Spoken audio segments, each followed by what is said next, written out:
मुझसे पढ़ाई नहीं होती तो छोड़ दे। हाय सच्ची घर। गजब बेइज्जती है।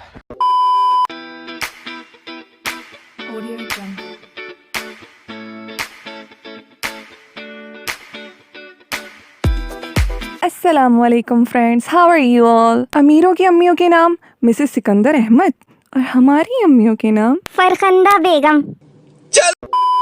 यार ये वीडियो ना मैंने मदर्स डे पे अपलोड करनी थी, पर क्या करें तुम्हारी बहन का मूड ही सेट नहीं था। अम्मी ने सारी ईद ही जो लूट ली थी, तो मैं किसी कोने में सर देके अरिजीत के गाने सुन रही थी। तभी ये वीडियो थोड़ी लेट हो गई, लेकिन खैर है, हर दिन अम्मी का होता है, चलता है। तो आज हम करेंगे अम्मियों के तानों का पोस्टमार्टम।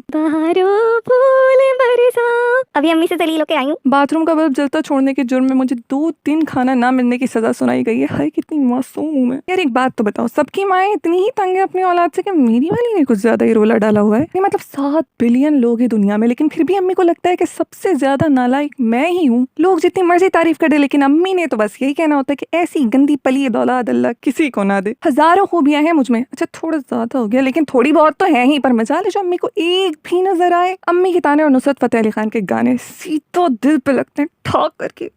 हर चीज अपडेट हो रही है, लेकिन अम्मी के ताने तो सीधा मोबाइल से शुरू होकर मोबाइल पर ही खत्म होते हैं। इतनी जल्दी तो मैगी भी नहीं बनता है जितनी जल्दी हाथ में मोबाइल देखकर अम्मी का मुंह बन जाता है जी। लाखों तानों और घूरती निगाहों के हिसार में मोबाइल इस्तेमाल करना भी एक टैलेंट है, बहुत टैलेंट है। और अगर ऊपर से कोई मीम पढ़ के हंस तो शक का पहाड़ टूट पड़ता है। हल्का फुल्का बिस्किट टक होता है, मीम पढ़ के हंसो तो अम्मी को शक होता है। जब से मोबाइल मेरी जिंदगी में आया है, तब से मोबाइल का साइलेंट मोड और मेरा बेइज्जती मोड ऑन ही रहता है। ये जनरेशन का ना यही प्रॉब्लम है। मेरी अम्मी हुजूर का ये मानना है कि जिंदगी में मेरा कुछ हो या ना हो, गलती हमेशा मेरी ही होती है। जबकि मेरा ये मानना है कि गलती अगर अम्मी से हो जाए तो कसूर गलती का ही होता है, क्योंकि गलती एक वाहिद चीज है जो अम्मी से तो कभी हो ही नहीं सकती। अब यही देख लो ना कि जब हमसे गिलास टूटे तो अंधे हो गए हो तुम लोग, दिखाई नहीं देता। और जब अम्मी से गिलास टूटे तो किसने रखा था यहाँ गिलास? ये कोई जगह है गिलास रखने की? अच्छा उनसे टूटे तो गिलास की गलती के वहाँ रखा हुआ क्यों था, और हमसे टूटे तो लंबी तकरीर। इस बीमारी के हाथ में होते हुए तुम लोगों से कोई काम ठीक तरह से हो सकता है भला? इसका तो मर्ज लग गया है, 2 मिनट दूर तो तुम लोगों से रहा नहीं जाता है मोबाइल से। तुम लोगों के तो हाथ पैर फूल गए। चीजें तो हाथ में आती ही इसलिए है ना, ताकि तुम लोग तोड़कर उसको दिल के अरमान पूरे करो। मैं पूछती हूँ आखिर क्या है इसमें? ऐसा कौन सा खजाना छुपा हुआ है जो सारा दिन इससे चिपके रहते हो तुम लोग? भैंस जितनी आंखें और नजर चुटी जितना भी नहीं आता है, मरने के बाद कब्र में मोबाइल साथ नहीं जाएगा। और अगर गलती से भी बोल दो कि ऐसे तो फिर अम्मी कब्र में साथ पढ़ाई भी नहीं जाएगी।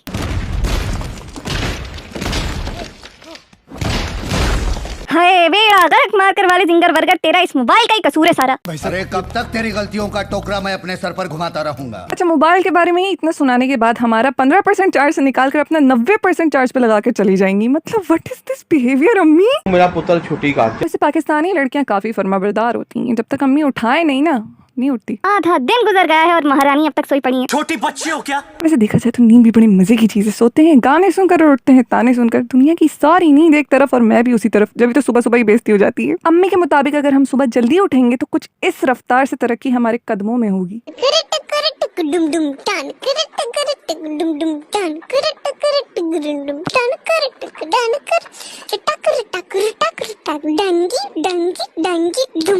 यार पता नहीं वो कौन सी लड़कियां होती हैं जो कहती हैं कि वो काम नहीं करेंगी और उनकी अम्मी बड़े ही प्यार से मान जाती हैं कि हाँ बेटा रहने दो, अगली दफा सही। इधर एक मैं हूँ, गलती से भी कह दूं कि ये काम तो हमसे ना हो पाएगा, हमारी तो ताकत और इस्ताअत से बाहर की बात है, तो साथ ही खर्रा सा जवाब मिलता है। अच्छा। और इसके बाद तो भैया हमारी स्टेप बाय स्टेप होती है। सबसे पहले तो फरमाया जाता है कि तुम्हारे साथ नौकर चाकर भेज देंगे ससुराल, क्योंकि तुमसे ना हो पाएगा। उसके बाद ना मालूम ससुराल जिसका नाम निशान भी नहीं है, उनको याद किया जाता है कि वो हमारी करतूतों को देखकर अपना सर पीटेंगे कि ये किसको ले आए। और फिर बात घूम फिर कर वापस आ जाती है मोबाइल पर। हाय बेचारे मोबाइल शरीफ की शान में जो कसीदे होते हैं।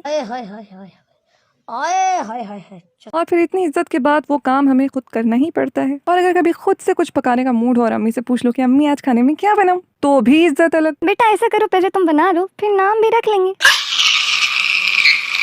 वैसे देखा जाए तो अकेले कुकिंग करने में सिर्फ आधा घंटा लगता है, और अगर अम्मी साथ हो तो 2 घंटे 20 मिनट, 600 बातें, 50 बार खाला की बेटी की तारीफ, 1-2 थप्पड़ और आखिर में 1000 ताने मोबाइल को अलग, और ऊपर से हडराम भी सुनना पड़ता है। फिर कहीं जाके खाना बनता है और ऊपर से अम्मी सारा काम करवा कर भी काम चोर कह देती हैं। क्या करूं मैं, मर जाऊं? पता नहीं अम्मियों को आस पड़ोस की लड़कियां ज्यादा सलीकमंद क्यों लगती हैं। मुझे तो लगता है मेरे मरने पर भी अम्मी ने यही कहना है कि इस नालायक को तो मरना भी नहीं आता। वो पड़ोस वाली सुरैया की बेटी को देखा था, क्या सलीके से मरी थी। घर में रहना नहीं आसान, बस इतना समझ लीजिए। बेइज्जती का दरिया है और गालियां सुनते जाना है। मेरी वाली तो ऐसा रोस्ट करती है भाई लोग, सच बता रही हूँ। टक्की भाई भी फेल है यार। लड़कों के मजे हैं, जहाँ भी बेइज्जती स्टार्ट होती है घर से ही स्टार्ट हो जाते हैं। बेचारी हम लड़कियां पूरा लेक्चर सुनना पड़ता है हमें। सही बता रही हूँ, जिस दिन अम्मी को फलाने के बच्चों की असल करतूतें पता चल गई ना, उस दिन के बाद तो अपनी इज्जत ही चलोगी। ओके वो सब तो ठीक है यार, लेकिन अफसोस इस बात का है कि हम एक ऐसे माशरे में रहते हैं जहाँ माँ अपने सगे बच्चों को छोड़कर मेहमान को लेग पीस दे देती है। दिल से लगता है भाई। अरे वो तो छोड़ो, भरोसा तक खत्म हो गया है। दूसरे के बच्चे की शिकायत कर दो तो उसकी माँ लड़ने को तैयार हो जाती है कि मेरा बच्चा तो ऐसा कर ही नहीं सकता, और हमारी वाली तो बख्शती ही नहीं है। इसी ने किया होगा बहन, हम तो खुद परेशान हैं इससे। इज्जत अलग और धुलाई अलग। इधर आ,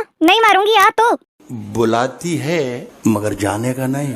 और फिर पता चलता है कि चप्पल कितनी पायदार है। इंसान बंदूक की गोली से तो बच सकता है, लेकिन अम्मी के हाथ से निकली हुई चप्पल से ना बेटे, ना सोचना भी नहीं। इतनी फीस देके पढ़ाते हैं कि ये इंसान बन जाए, लेकिन नहीं, एहसास तो बिल्कुल भी नहीं है। पैसे तो दरख्त पे उगते हैं ना। अब इन्हें कौन समझाए भला कि अगर पैसे दरख्त पे भी उगते होते तो कौन सा फ्री में मिल जाते। हमें अनार और आम भी तो दरख्त पे उगते हैं ना, आज तक कभी मिले मुफ्त में। वैसे देखा जाए तो चूना तो हमें हमारी माएं बचपन से ही लगाती आ रही हैं। बचपन में कुछ भी पूछ लो तो एक ही जवाब मिला करता था, मम्मा ये ऊँट इतना बड़ा क्यों होता है? बेटा वो वक्त पे खाना खाता है, बड़ों का कहना मानता है और वक्त पे होमवर्क करता है, इसलिए वो इतना बड़ा है। आप भी वक्त पे खाना खाओगे ना तो इतने बड़े हो जाओगे। इंसान भी क्या चीज है। पता नहीं यार बचपन में बड़े होने की इतनी जल्दी क्यों लगी रहती थी। बड़े होकर तो पता चलता है कि बचपन ही तो था जो था। खैर, बचपन से लेकर अब तक हर चीज को यू टर्न लेते देखा है, सिवाय अम्मी की फेंकी हुई जूती के। सीधा टिंड पे आके बचती है। बहन भाई की लड़ाई के बाद अम्मी सबको मारती थी और फिर पता चलता था कि गलती किसकी है, और फिर उस बेचारे की एडिशनल फेंटी लगती थी। वैसे रोते हुए बच्चे को मजीद 2 चपेड़े मार के चुप कराने का टैलेंट भी सिर्फ अम्मियों के पास ही होता है। लेकिन बेइज्जती के साथ साथ प्यार भी बहुत करती है यार। खुद ही देख लो, मतलब एक बीमार पड़ता है और खिचड़ी पूरा घर खाता है। प्यार ही बहुत है, क्या करें। नहीं तुम्हें क्या लगता है, मतलब जूती का खौफ है? नहीं बिल्कुल नहीं।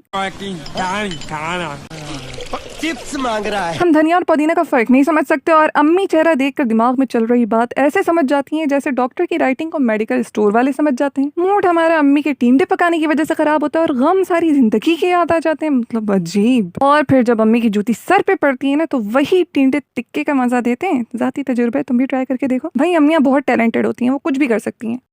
आज अगर तुम किसी की शादी में जाओगे तो ही कल लोग तुम्हारी शादी में आएंगे वाला अजीब सा लॉजिक बता के तुम्हें उस बंदे की शादी में ले जाएंगे जिसका नाम तक तुम्हें पता नहीं होगा जी। वो तुम्हारा 5 साल का वजूद साथ लिए दुकानदार से कहेंगे कि 8 साल के बच्चों की चप्पल दिखाओ, क्योंकि उन्हें लगता होगा कि वो अगले साल तक तुम्हें फिट आ जाएंगे जी। मास्टर पेंट 10 साल चले या ना चले, लेकिन उसकी बाल्टी नहाने और कपड़े धोने के लिए अम्मी 10 साल जरूर चला लेंगी जी। 5000 की चीज अच्छी खासी बार्गेनिंग करके अपनी जुबान की तेजी से दुकानदार की जेब घायल करके वही चीज 500 में अम्मी ले आएंगी जी। उनकी बात ना सुनने पे डांट डपट के बाद, अच्छी खासी तबीयत साफ करने के बाद ये कह के कि अब तो हमने तुम्हें कुछ कहना ही छोड़ दिया है, आगे तुम्हारी मर्जी कह के अपनी बात मनवा ही लेंगी जी। घंटा पहले मंगवाई हुई चीज ना लाने पे दुपट्टा कहाँ है मेरा, मैं ले आती हूँ कह के 10 मिनट में वो सामान मंगवा के दिखा देंगी जी। मुझे तो ये समझ नहीं आती कि सारी अम्मियाँ एक जैसे ताने मार कैसे लेती हैं, कौन ट्रेन करता है इन्हें। और जो चीज हमें आधा घंटा ढूंढने से भी ना मिले वो अम्मियों को फौरन मिल जाती है। नमाज पढ़ के दुआ किया करो कि हमें हमारी जैसी औलाद ना मिले, वरना हमारी तो कांपे टांग जानी है। अम्मियों का ही हौसला है कि वो हमें बर्दाश्त कर लेती हैं, वरना अगर ऐसी औलाद मेरी हो तो ओ एलेक्स, तो फिर तमीज की चीज है, मैं तो 3 डब्बे वाले को बेच दूं ऐसी औलाद। अब्बा हुजूर तो फिर 60 साल की उम्र में रिटायर होते हैं, लेकिन अम्मियाँ तो कभी रिटायर होती ही नहीं है भाई। भला माँ का भी कोई दिन होता है? माँ के बगैर तो कोई दिन ही नहीं होता है। खुदा सबकी माँ को सलामत रखे जिनसे छित्तर खाए बगैर हमारा गुजारा नहीं होता। और ये मदर्स डे क्या होता है? हमें तो माँ के लिए हर दिन स्पेशल बनाना चाहिए, और अगर तुम अपनी माँ के लिए कुछ स्पेशल करना चाहते हो तो ये जो हाथ में पकड़ रखा है ना, इसे आग लगा दो। चलो अब इसी के साथ दो मुझे इजाजत, मुलाकात होगी नेक्स्ट वीडियो में। तब तक के लिए टाटा बाय बाय, अल्लाह हाफिज, फी अमानिल्लाह।